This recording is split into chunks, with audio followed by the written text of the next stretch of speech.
Dongaku dina iki singkat mawon Gusti. Nek entek oleh, nek entek entuk, nek entek neh entuk meneh. Ampun kuwalik nggih Gusti.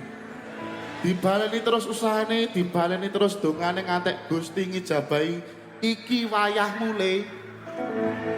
Wong tuwa saya tuwa tapi ak dhewe rung iso ngekeki apa-apa.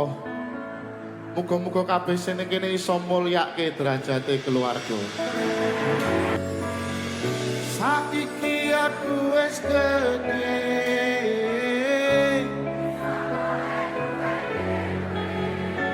Senajan yen mung iso nyusahke pae kuwe.